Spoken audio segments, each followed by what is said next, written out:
¿Qué vemos desde afuera de Europa?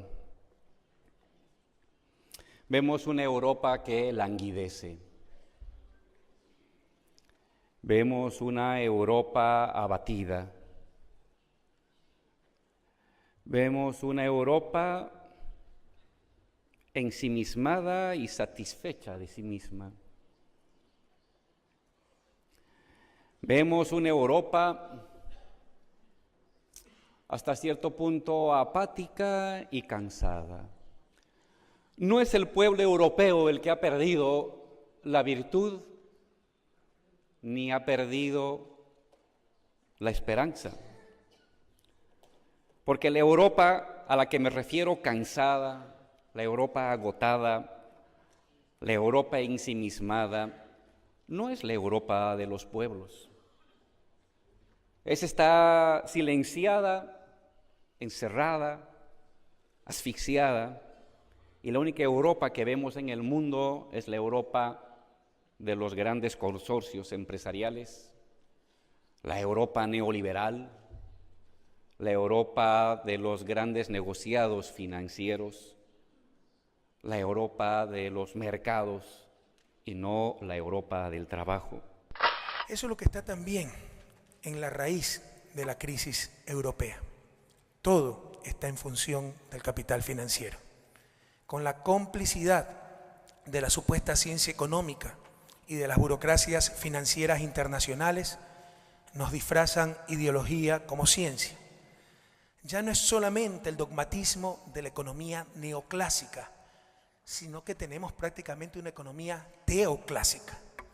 Se repiten las mismas recetas caducas de austeridad en contra del ser humano y a favor del capital. No quiero usar nunca más la palabra austeridad porque la prostituyeron en Europa. ¿La palabra austeridad? Sí. Austeridad, dejar a la gente sin trabajo y todo eso. No. Europa tiene la pasión de haber sido y ya no ser. Haber sido un epicentro de la civilización y tener la tragedia de percibir que se le está escapando. Hay que hacer una profunda reflexión.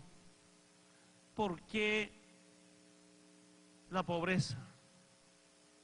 ¿Quién trae la pobreza? ¿Qué políticas económicas están equivocadas en América o en el mundo? Ahora nos damos cuenta que la deuda externa del capitalismo o del imperialismo es impagable y no la deuda externa de los países pobres. Ha cambiado profundamente y por eso nos hemos convencido con ustedes. Esas políticas económicas que solo concentra el capital en pocas manos no es ninguna solución para la vida ni para la humanidad. Con todo respeto a la señora Merkel, no está haciendo nada para superar la crisis. Está haciendo mucho para cuidar los intereses ni siquiera de los alemanes.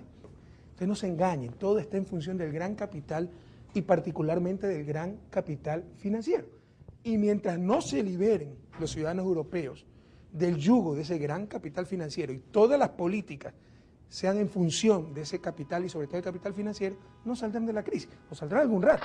Leía en el periódico cómo se estaba utilizando en Europa recursos privados para salvar, recursos públicos para salvar bienes privados. Esa es una aberración. Estaban utilizando el dinero de los ahorristas europeos para salvar la quiebra de los bancos. Estaban usando lo común para salvar lo privado. El mundo está al revés. Tiene que ser al revés, usar los bienes privados para salvar y ayudar los bienes comunes, no los bienes comunes para salvar los bienes privados. Los bancos tienen que tener un proceso de democratización y de socialización de su gestión, porque si no los bancos van a acabarles les van a quitar no solamente su trabajo, sino su casa, su vida, su esperanza y todo. Y eso es algo que no se puede permitir.